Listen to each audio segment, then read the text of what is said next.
ലാൽകുമാർ, സാധാരണ നിലയിൽ ഒരു നിയമസഭാ തെരഞ്ഞെടുപ്പ് കൂടി അടുത്തിരിക്കെ ഭരണപക്ഷത്തെ പ്രതിസന്ധിയിലാക്കുക, പ്രതിരോധത്തിലാക്കുക, ഇതൊക്കെയാണ് സാധാരണ നിലയിൽ നമ്മളൊരു പ്രതിപക്ഷ പാർട്ടിയിൽ നിന്നും പ്രതീക്ഷിക്കുന്നത്. പക്ഷേ കേരളത്തിന്റെ പ്രത്യേക സാഹചര്യത്തിൽ തൊടുന്ന എല്ലാ വിഷയത്തിലും കുഴപ്പത്തിലായി സ്വന്തം സംഘടനാ പ്രശ്നങ്ങൾ പോലും തീർക്കാൻ സമയമില്ലാത്തൊരു രാഷ്ട്രീയ പാർട്ടിയായി കോൺഗ്രസ് മാറുകയാണ്. വയനാട്ടിലെ വിഷയം നമ്മൾ ദിവസങ്ങളായി കണ്ടതാണ്. അതിന്റെ ഏറ്റവും ഒടുവിൽ ND അപ്പച്ചനെ കൊണ്ട് രാജിവെപ്പിക്കുന്നു. പാലക്കാട് രാഹുൽ മാങ്കൂട്ടത്തിന് ഒരു പിന്തുണയും ഇല്ല എന്ന് പ്രതിപക്ഷ നേതാവ് പറയുമ്പോൾ അവിടുത്തെ എല്ലാ നേതാക്കളും ചേർന്ന് സ്വീകരണം നൽകുന്നു, മാലയിട്ടില്ല എന്ന് മാത്രം. ആഗോള അയ്യപ്പ സംഗമത്തിൽ സർക്കാരിനെതിരെ നിലപാടെടുത്ത് രംഗത്ത് വരുന്നു. മറ്റ് ജാതി മത സംഘടനകളൊക്കെ സർക്കാരിനെ പിന്തുണയ്ക്കുന്നു. ഒടുവിലിതാ അവരുടെ പിന്തുണ അഭ്യർത്ഥിച്ച് അങ്ങോട്ട് പോകേണ്ട നിലപാട് വരുന്നു. ഇതൊക്കെ പോട്ടെ, ഇത്തരം ചില വിഷയങ്ങളിൽ, ഒന്ന് രണ്ട് വിഷയങ്ങളിൽ അടിയന്തര പ്രമേയം കൊണ്ടുവന്ന് സർക്കാരിനെ പ്രതിരോധത്തിലാക്കാമെന്ന് കരുതി തയ്യാറായി നിയമസഭയിലേക്ക് വരുമ്പോഴാണ് സ്വന്തം അടിയന്തരമായി പോകുന്ന അവസ്ഥയിലേക്ക് പ്രതിപക്ഷം എത്തുകയും ചെയ്യുന്നത്. വാസ്തവത്തിൽ ഇത്രമാത്രം ഗതികെട്ടൊരു പ്രതിപക്ഷം എവിടെയെങ്കിലും ഉണ്ടാകുമോ? ചരിത്രത്തിൽ കേരളത്തിൽ നമ്മൾ ഇതുവരെ കണ്ടിട്ടുണ്ടോ ഇങ്ങനെയൊന്ന്?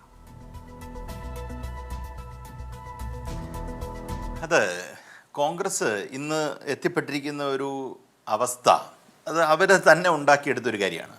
കോൺഗ്രസിൻ്റെ ഓർഗാനിക് ഫങ്ഷനിങ്ങിനെ നശിപ്പിച്ചുകൊണ്ട് ഈ കേഡർ, സെമി കേഡർ എന്നൊക്കെ പറയുന്ന സിസ്റ്റം അവർ കൊണ്ടുവരാൻ ശ്രമിക്കുകയും ഇന്ന് തൊട്ട് നമ്മൾ കേഡറാണ്, ഇന്ന് തൊട്ട് നമ്മൾ സെമി കേഡറാണെന്ന് പറഞ്ഞ് വലിയ കൊട്ടിഘോഷിക്കുന്ന ഒരു അന്തരീക്ഷത്തിലേക്ക് കാര്യങ്ങളെ മാറ്റുകയും എന്നിട്ട് ഒന്നും നടക്കാതിരിക്കുകയും ചെയ്യുന്നു. നോക്കൂ, സെമി കേഡർ കൊണ്ടുവരാൻ അല്ലെങ്കിൽ കേഡർ കൊണ്ടുവരാൻ ശ്രമിച്ച കെ സുധാകരനെ തന്നെ ചവിട്ടി പുറത്താക്കുന്ന ഒരു സാഹചര്യം കേരളത്തിലെ കോൺഗ്രസ് രാഷ്ട്രീയത്തിലുണ്ടായി. എന്നിട്ട് അദ്ദേഹം തന്നെ പറയുന്നു, അദ്ദേഹത്തിനെ മാറ്റിയതിന് എന്നോട് മാന്യമായിട്ട് പറഞ്ഞാൽ പോരെ എന്നുള്ള രീതിയാണ് അദ്ദേഹം പറയുന്നത്. ഇത് കോൺഗ്രസിനകത്ത് ഇപ്പോൾ ഉള്ള ഗ്രൂപ്പുകൾ വളരെ അധികമാണ്. സതീശൻ്റെ പക്ഷം ഒന്ന്, സതീശനെതിരെ നിൽക്കുന്ന KC വേണുഗോപാൽ ഒരു പക്ഷം, KC വേണുഗോപാൽ കുറച്ചു നേരം സതീശൻ്റെ കൂട്ടത്തിൽ നിൽക്കുന്ന അവസരം ഉണ്ടാകുന്നു. പിന്നെ A ഗ്രൂപ്പ്, ഇങ്ങനെ പല തിരുവഞ്ചൂരിൻ്റെ കൂട്ടത്തിൽ കുറേ പേര്, അങ്ങനെ കുറേ ആൾക്കാരായി ഇത് മാറിക്കഴിഞ്ഞിരിക്കുന്നു. ഒരു ചെറിയ, നോക്കൂ, രാഹുൽ മാങ്കൂട്ടം എന്ന് പറയുന്ന ആള് സത്യത്തിൽ കോൺഗ്രസിൻ്റെ രാഷ്ട്രീയ പാരമ്പര്യം എടുത്താൽ വളരെ പാരമ്പര്യം കുറഞ്ഞ എന്നാൽ ഒരു ചെറുപ്പക്കാരനായ ആളാണ്. അയാൾ ഒരു സങ്കീർണമായ വിഷയത്തിൽ കേരളത്തിൻ്റെ രാഷ്ട്രീയത്തിൽ പെടുകയും മുമ്പ് ഒരിക്കലും ഇല്ലാത്ത രീതിയിൽ പെടുകയും ചെയ്തിട്ട് അതിൽ ശക്തമായ ഒരു നിലപാട് VD സതീശൻ എടുത്തു എന്ന് അദ്ദേഹം ഈ സംസ്ഥാനത്തെ ജനതയോട് പറയുകയുണ്ടായി. എന്താണ് ആ നിലപാട് കൊണ്ടുണ്ടായ ഗുണം? യഥാർത്ഥത്തിൽ അദ്ദേഹത്തിൻ്റെ മൂക്കിന് താഴെ കൂടെ ഈ പറയുന്ന കാറിൽ കോൺഗ്രസ്സുകാരോടൊപ്പം നടക്കുന്ന രാഹുൽ മാങ്കൂട്ടത്തിനെയാണ് നമ്മൾ കാണുന്നത്. ഒരല്പം മാന്യതയും മര്യാദയും അല്ലെങ്കിൽ അദ്ദേഹം ഇരിക്കുന്ന സ്ഥാനത്തിനോട് അദ്ദേഹത്തിന് ഒരു ബഹുമാനമുണ്ടെങ്കിൽ അദ്ദേഹം രാജിവെക്കുകയാണ് ആദ്യം വേണ്ടത്. നോക്കൂ, നിയമസഭയിലേക്ക് ഞാൻ ഒരു തീരുമാനം എടുത്തിട്ടുണ്ട് എന്ന് ഗർജിച്ചു കൊണ്ടിരുന്ന VD സതീശനെ സംബന്ധിച്ചിടത്തോളം അദ്ദേഹം, നമ്മൾ പ്രതീക്ഷിച്ചിരുന്നത്, മാധ്യമങ്ങൾ ഉൾപ്പെടെയുള്ള ആൾക്കാർ പ്രതീക്ഷിച്ചിരുന്നത്, ഒരു കാരണവശാലും ഈ മനുഷ്യൻ അല്ലെങ്കിൽ രാഹുൽ മാങ്കൂട്ടം നിയമസഭയിലേക്ക് വരില്ല. അദ്ദേഹത്തിൻ്റെ മൂക്കിൻ്റെ താഴെ കൂടെ വരികയും ചെയ്തു. പിന്നീട് വരരുതെന്നൊരു കുറിപ്പ് എഴുതി കൊടുത്തോ അല്ലെങ്കിൽ ഇറങ്ങിപ്പോകേണ്ട ഒരു സാഹചര്യം വരികയും നമ്മൾ ചെയ്തു. അപ്പോൾ VD സതീശൻ ഞാൻ ഈ പ്രതിപക്ഷം എന്ന് പറഞ്ഞതുകൊണ്ടാണ് ഞാൻ VD സതീശനെ പിടിച്ചത്.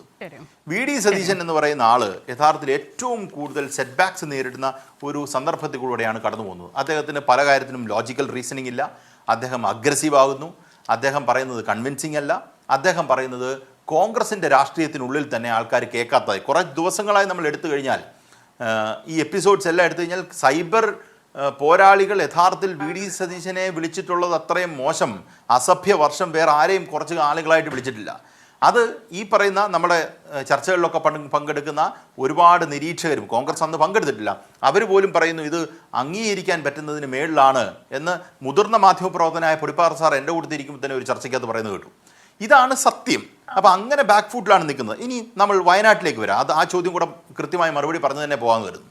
വയനാട്ടിൽ കോൺഗ്രസ് ഒരു തെറ്റും ചെയ്തിട്ടില്ല എന്ന് പറഞ്ഞ കോൺഗ്രസിന് വലിയ ന്യായീകരണങ്ങളാണ് നമ്മുടെ മുന്നിൽ വന്നുകൊണ്ടിരുന്നത്.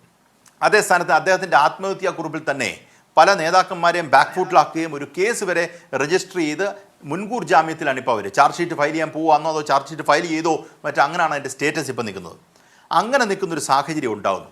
നോക്കൂ, കേരളത്തിലെ ഇടതുപക്ഷ പ്രസ്ഥാനങ്ങളും ഇടതുപക്ഷ രാഷ്ട്രീയവും ഇതിൽ മുറുകെ പിടിച്ചില്ലായിരുന്നുവെങ്കിൽ എന്താകുമായിരുന്നു ആ കുടുംബത്തിൻ്റെ ഈ 63 ലക്ഷത്തിൻ്റെ കാര്യത്തിലെങ്കിലും വിധി? കൃത്യമായി കൈരളിയടങ്ങുന്ന അല്ലെങ്കിൽ ഇടതുപക്ഷ പ്രസ്ഥാനങ്ങളുടെ ഒരു കൃത്യമായ ഇടപെടൽ കൊണ്ടാണ് യഥാർത്ഥത്തിൽ അവർക്ക് നീതി കിട്ടിയത്. KPCC പ്രസിഡന്റ് കഴിഞ്ഞ ദിവസം പറഞ്ഞത്, ഈ പറയുന്ന എഗ്രിമെൻറ്റുമായി ബന്ധപ്പെട്ട പ്രശ്നങ്ങൾ സോൾവ് ചെയ്യാൻ ഞങ്ങൾക്ക് താല്പര്യമില്ല എന്നാണ്. ഇന്ന് റിപ്പോർട്ടർ ചാനലിൽ ഒരു ചർച്ചയ്ക്കകത്ത് കോൺഗ്രസുമായി ബന്ധപ്പെട്ട് നിൽക്കുന്ന ഒരാൾ പറഞ്ഞത്, നോക്കൂ, തിരുവഞ്ചൂർ രാധാകൃഷ്ണൻ്റെ റിപ്പോർട്ടിനകത്ത് തിരുവഞ്ചൂർ രാധാകൃഷ്ണൻ ഇത് സെറ്റിൽ ചെയ്യണമെന്ന് പറഞ്ഞിട്ടുണ്ടായിരുന്നു.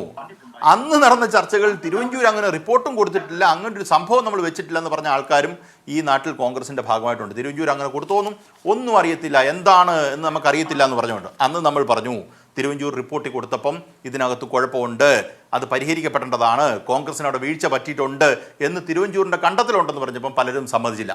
സമ്മതിക്കാത്തിരുന്ന് നമ്മൾ കണ്ടതാണ്. അപ്പം ഇപ്പം മുഖ്യമന്ത്രി ജയരാജൻ കഴിഞ്ഞ ദിവസം കൃത്യമായി പറഞ്ഞു, കോൺഗ്രസ് ഈ വിഷയത്തിൽ ഡീൽ ചെയ്യുന്നില്ല എങ്കിൽ ഇടതുപക്ഷ പ്രസ്ഥാനങ്ങൾ കൃത്യമായി ആ വിഷയം ഡീൽ ചെയ്യും. ഈ പറയുന്ന NM വിജയൻ്റെ വീടുമായി ബന്ധപ്പെട്ട് അവർ നേരിടുന്ന പ്രശ്നവുമായി ബന്ധപ്പെട്ട് മറ്റ് രാഷ്ട്രീയ കക്ഷിയാണെങ്കിലും അതിനകത്ത് പരിഹരിക്കാനുള്ള ഇടപെടൽ നടത്തുമെന്ന് കൃത്യമായി ജയരാജൻ ഒരു മറുപടി കൊടുത്തു. അത് കഴിഞ്ഞ് ആ കുടുംബം മുഖ്യമന്ത്രിയെ കണ്ടു. നോക്കൂ, ഒരു കാര്യം കൂടെ പറയാം. അപ്പം ഇവർക്ക് ഒരു രാഷ്ട്രീയമായ ഒരു സെറ്റ് ബാക്ക് ഉണ്ടാകുമെന്ന് വ്യക്തമായ ബോധ്യത്തിൻ്റെ അടിസ്ഥാനത്തിലാണ് അവർ ഇടപെടാൻ തുടങ്ങിയത്. ഇടപെട്ട് ഇപ്പം സെറ്റിൽ ചെയ്തത്, അതും പൂർണ്ണമായും സെറ്റിൽ ചെയ്തിട്ടില്ല, കോൺഗ്രസുമായ ബാധ്യത സെറ്റിൽ ചെയ്യുന്നവർ പറയുന്നപ്പം നമുക്കത് അങ്ങനെ തന്നെ എടുക്കാം. ഇതല്ലേ നമ്മൾ കണ്ടത്. അല്ലാതെ ഇവരെ വോളണ്ടറി ആയിട്ട് എന്നാൽ നമുക്ക് വില്ലിംഗ്ലി നമുക്കിതങ്ങ് സോൾവ് ചെയ്തേക്കാം എന്ന് പറഞ്ഞ് ചെയ്തതാണോ? ആ പെൺകുട്ടി, ആ വീട്ടിലെ കുട്ടി, മരുമകൾ, അവർ ആത്മഹത്യയ്ക്ക് ശ്രമിക്കേണ്ട സാഹചര്യം വന്നില്ലേ? ആത്മഹത്യയ്ക്ക് അവർക്ക് എന്തെങ്കിലും പറ്റിപ്പോയിരുന്നെങ്കിലോ? 3 മരണമാകത്തില്ലായിരുന്നോ ആ വീട്ടിൽ? അപ്പം 3 പേരെ 2 പേര് മരിക്കുകയും മൂന്നാമത്തെ ആളെ മരിക്കാൻ പ്രേരിപ്പിക്കുന്ന രീതിയിലേക്ക് അന്തരീക്ഷത്തിൽ കോൺഗ്രസിന്റെ രാഷ്ട്രീയം വയനാട്ടിൽ കൊണ്ടെത്തിച്ചു എന്നുള്ളത് ഒന്ന്. കൂടാതെ പല ആൾക്കാരോട് ആത്മഹത്യ ചെയ്തിട്ടുണ്ട്, പല നേതാക്കന്മാരും ആത്മഹത്യ ചെയ്തിട്ടുണ്ട്. അങ്ങനെ ഈ പറയുന്ന സംസ്ഥാനത്ത് നിൽക്കുന്ന ഈ വക്താക്കൾ പറയുന്നതും അല്ലെങ്കിൽ KPCC പ്രസിഡന്റ് പറയുന്നതുമല്ല യഥാർത്ഥത്തിൽ അവിടെ കിട്ടുന്ന ഒരു ഇംപ്രഷൻ. അത് കോൺഗ്രസിന് വളരെ ബാക്ക് ഫുട്ടിൽ തന്നെയാണ് കോൺഗ്രസിൻ്റെ സ്ഥിതി അവിടെ ഉള്ളത്. കോൺഗ്രസിൻ്റെ ലീഡേഴ്സിന് കൃത്യമായി അതറിയാം. കോൺഗ്രസ് ഈ പറയുന്ന അപ്പുറത്ത് നിൽക്കുന്ന ആൾക്കാർ ശക്തമായി ഇതിനകത്ത് ഇടപെടുമെന്ന് തോന്നിയതുകൊണ്ട് ഉണ്ടായ ഒരു മാറ്റമാണ് ഇതുണ്ടായത്. നല്ല കാര്യമായിട്ടാണ് ഞാൻ കണക്കാക്കുന്നത്. അവരുടെ അത്രയും ആ കുടുംബത്തിനൊരു ബാധ്യത ഒഴിഞ്ഞു എന്ന് പറയുന്നത് ഞാൻ എന്നെ പോസിറ്റീവായിട്ട് കാണുന്നത്. പക്ഷേ ആ മൂന്നാമതും ആ മരണം വല്ലതും നടന്നിരുന്നെങ്കിൽ കഷ്ടമായി പോയതിനെയും അങ്ങനെ അത്രത്തോളം എക്സ്റ്റെൻഡ് ചെയ്ത ഒരു കാര്യത്തിലേക്ക് വരാൻ പാടില്ലായിരുന്നു എന്നാണ് എനിക്ക് തോന്നുന്നത്.